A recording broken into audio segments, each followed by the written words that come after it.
Don't just live for tomorrow,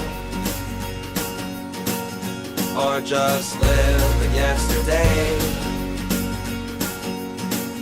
Just be glad for all you have that's in today. And though you've come through many obstacles. Hey everyone, Connie here, and welcome to my blind reaction to episodes 4 and on of Amphibia.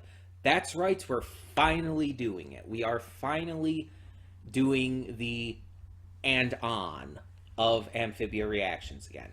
The first 3 episodes, we just did 1 episode each. But we're finally going to get to this and on part. Now, I don't know how many we're going to do today. We might still only do 1 episode today. But for those of you who, for some reason, are just joining us for this, what this means is basically I'm going to react to as many episodes as I feel is necessary, and we stop whenever I feel it feels right to do so. Which means we could watch 1 episode, 2 episodes, 3, probably not more than 3, but basically when I feel like it feels like a good time to stop, like whether the episode we leave off on is important, or I feel like it's an emotional beat, some like really good episode that really just hits me in the right way, and I just want to end off on because it's just like it left me in such a good mood, something like that. I'm going to leave off on an episode that feels right to leave off on for me. And again, that means we could do 1 episode today, 2 episodes, 3 episodes, probably not more than that, but possibly. It is possible. But we'll see. We'll see exactly how far it ends up going. And hopefully it ends up being enjoyable no matter what. So last time we had one of my favorite moments of the series, and I'm not even kidding you, when Mr. Boonchoy explained to the planters that they don't have to do anything to help out or whatnot, because they already have earned everything that they are being treated to and everything, because of how they took care of Anne during those 5 months and protected her. It's like that moment was so fucking good. Like, easily Mr. Boonchoy's standout moments so far.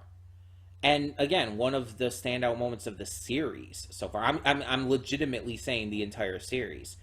Like, yeah, even amongst all the exciting and intense and scary and really depressing shit that has happened, for me, human moments like this, whether with human characters or not, depending on the series, but human moments like this that just deal with emotions and depth and character, those oftentimes make bigger impressions to me than moments of great action or cool transformations or stuff like that. Like, those are awesome, and a lot of those will be great moments for the show.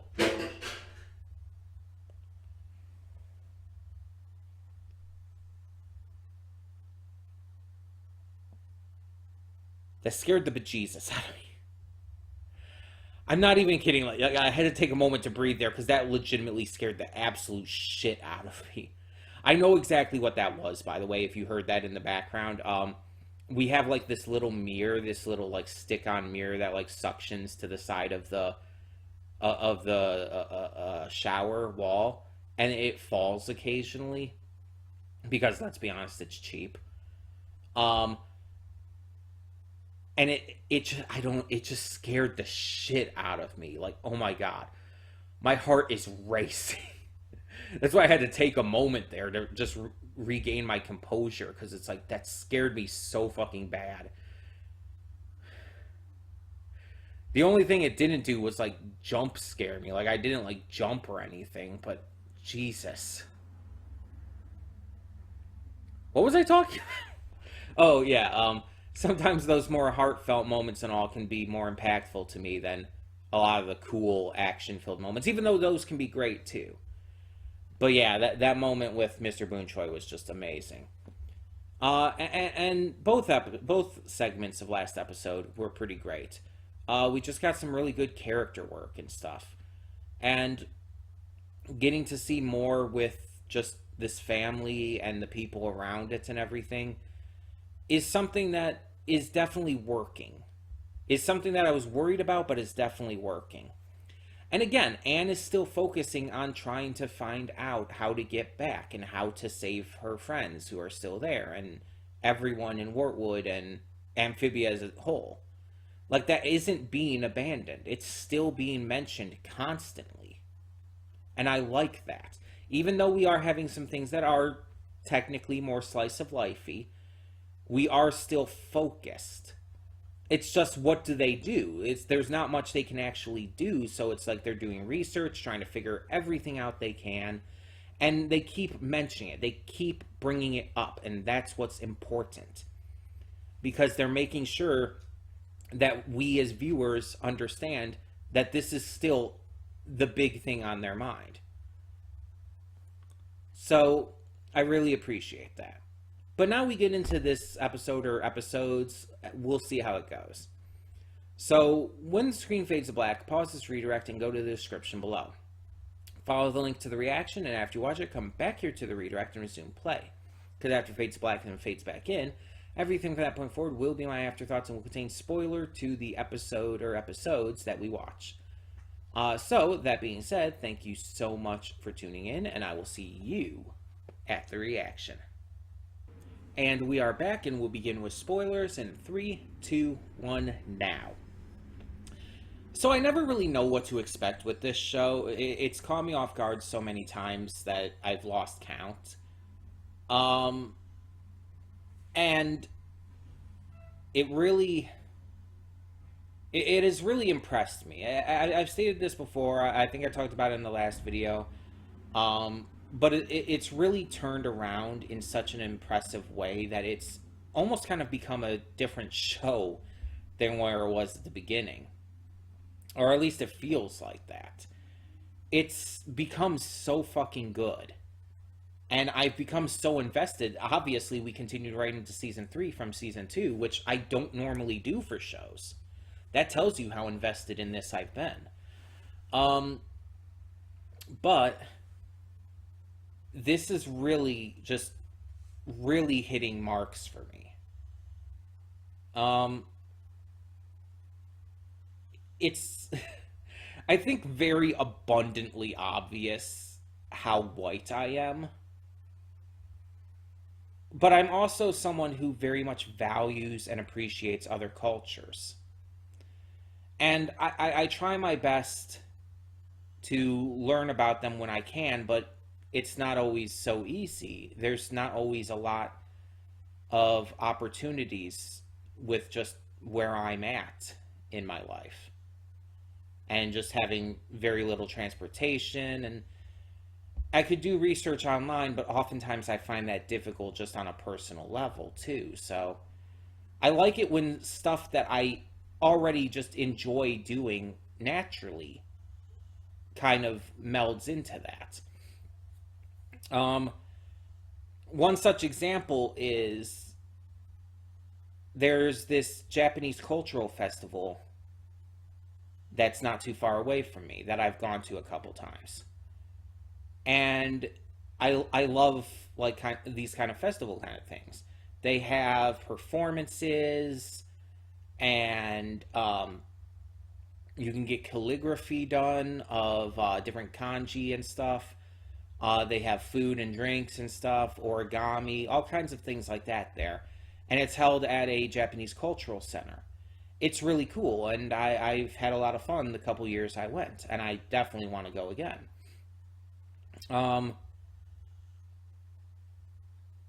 And it just kind of melds into stuff I like to do. So you then have something like this.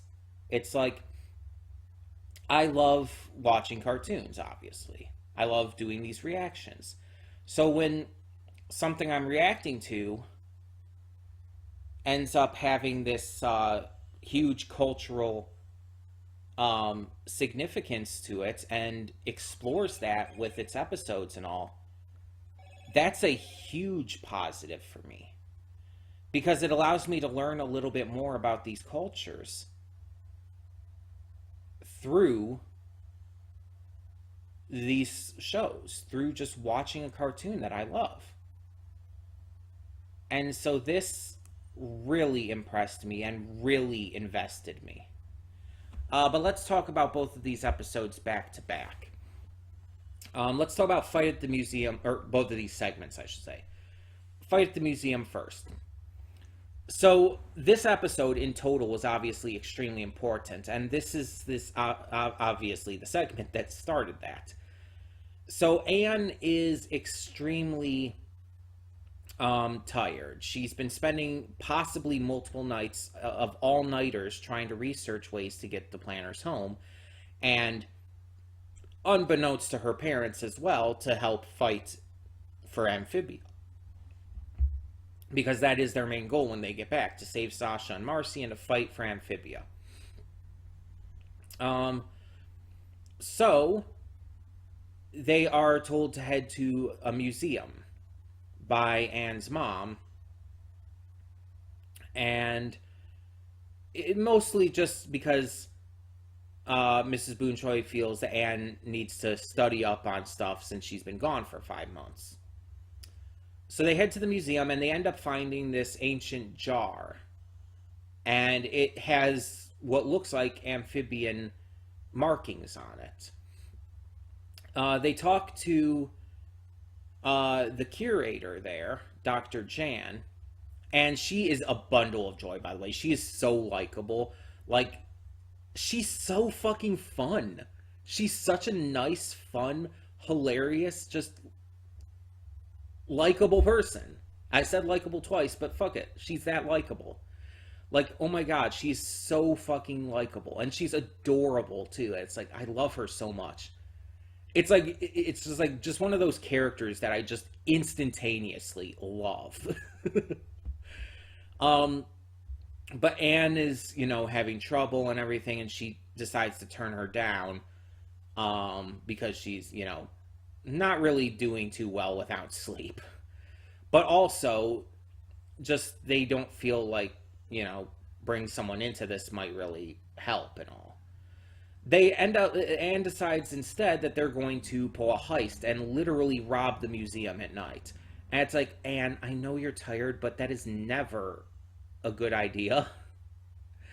But they end up going in to do it, and end up having a fight with the evil Frobo,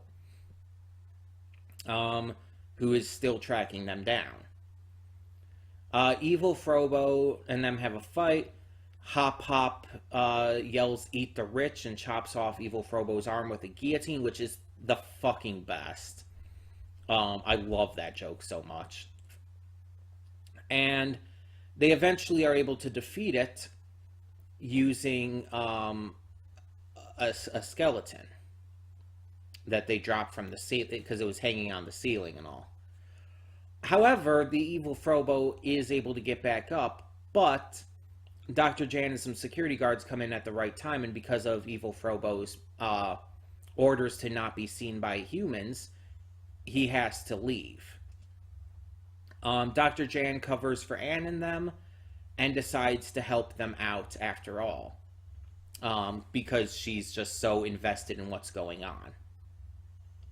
She protects them, she brings them into the back, and they start to talk about the jar, and she even says that she'll help them study it and everything, but that Anne needs to get some sleep first. And at the end, she discovers there's a hidden message that can only be seen with black light. So that's fun. And so the next episode, the next segment, Temple Frogs, is a direct continuation of this.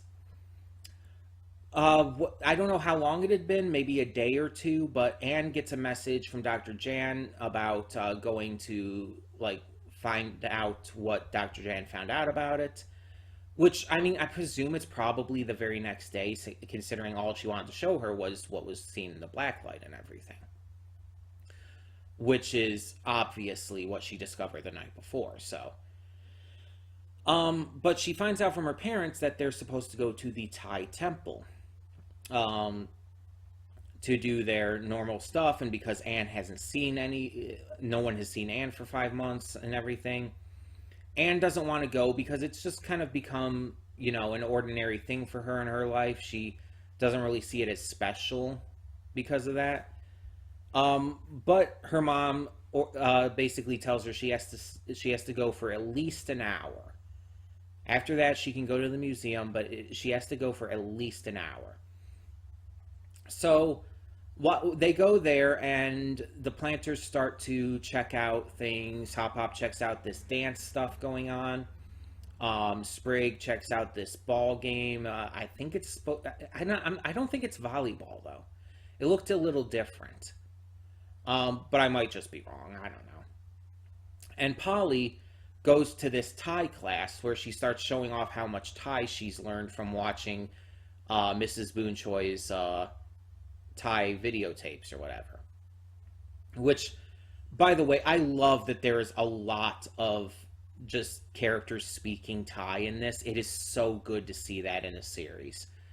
Like, just the cultural representation in this is phenomenal. Getting to see the dancing, the food, the language and everything, the people around it, and it's just like, it's so good. It is so fucking good. So Anne tries to sneak out, but she's caught by her mother when she accidentally runs into her. And it's at this point that it gets really, really emotional and cool. We find out that during the 5 months Anne was gone, everyone at the Thai temple had been taking care of the Boonchoys. They had been helping them with money. They had been helping them emotionally and with food and stuff. Because let's be honest, during those 5 months, Mr. and Mrs. Boonchoy probably couldn't work for a while. They were probably so fucking scared and wondering where their daughter was. They probably couldn't open up the restaurant for a while. So they were given some assistance. They were taken care of. And that's amazing. And I think so many more people in the world need to do this. Like, we have this idea in culture, especially here in America, about this focus on independence. We have to be able to take care of ourselves and not rely on others, but that's fucking stupid. Not only should we be taking care of each other, but it should be something we do out of the kindness of our hearts and not out of some kind of feeling of necessity. We should be doing it because it's the right thing to do, because we want to help each other. And we should be genuinely happy to donate whatever it takes for that, whether it be money, food, just a shoulder to lean on, anything. The world would be a much better place if it learned from this episode. And seeing Anne realize that too, realize that, yeah, that's pretty fucking awesome what all of them did to help out. That during this time that her parents were taken care of too. While she was being taken care of and protected by the planters, her parents were being cared for by their friends at the Thai temple. And that's so fucking beautiful. And yeah, it makes me emotional. I'm getting emotional. My eyes are dampening up. I hate that I worded it that way, but because again, it's like, I just wish the world were more like this. That this would be the norm, and unfortunately it's not. Unfortunately, there's too many people out there who go starving or are homeless or can't take care of their kids because they're poor or don't have the time or whatever else. And no one lends them a helping hand. And even our government requires them to meet certain standards to even get help from them. It's gross. And yet, a show about talking frogs shows us that this kind of thing can work and should work if we just took care of each other.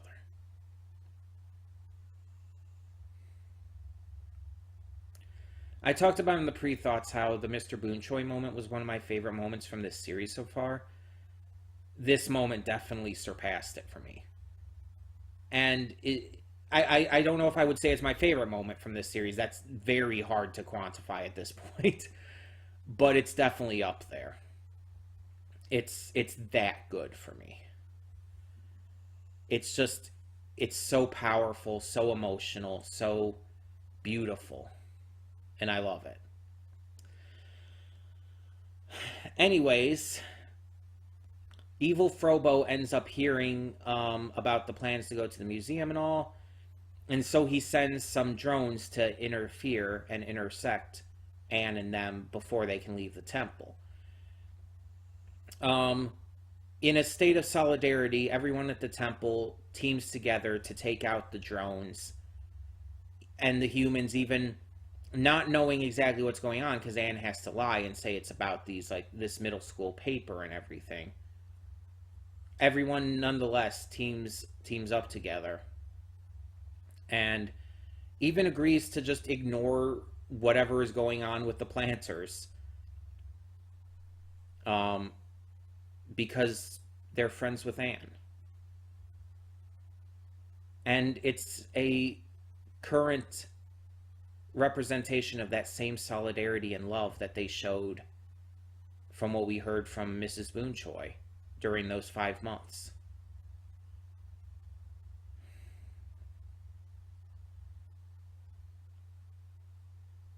And it's so beautiful. And it's amazing, and I love it so much. But then we get the big lore drop. Dr. Jan does arrive, not being able to hold it in any longer and wait for Anne any longer, with the jar, and they show it under the black light, and with Marcy's notes, Anne is able to decipher what it says, and it talks about seeking out this mother of alms. No one knows what that means, but it's a major clue. If they can find out who this mother of alms is, that could be extremely important. We have a clue. We have a major clue. We have a major ally. We have amazing representation and just beautiful moments in this episode. This is one of my favorite episodes of the entire series, without question. I would even put this in top 3. I'm not even joking. That could change, of course, with the episodes we still have left. But this is easily top 3 material for me. It's that good. And that important. Again, we need to learn to act like the people in this. The people at the Thai temple who took care of the Boonchoys.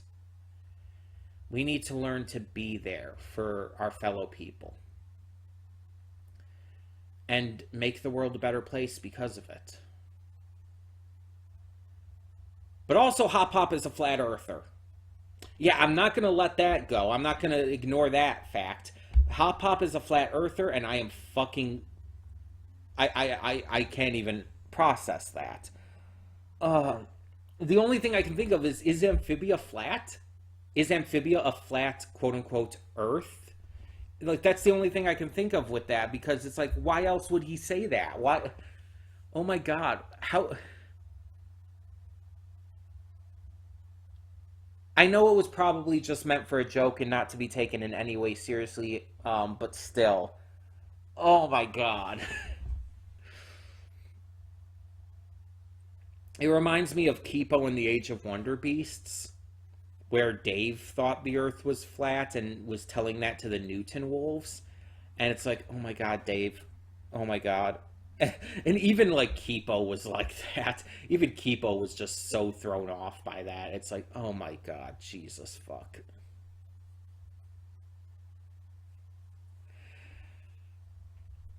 But yeah, beautiful, wonderful episode. Anyway, ignoring the fact that Hop Pop is a flat earther. Amazing episode, seriously. I loved it so fucking much. But tell me in the comments below, what did you think of this episode of Amphibia? Let me know down below, and thank you so much for tuning in. I should say Amphibia Season 3. For now, I'm Connie, and I'm signing off. See y'all next time.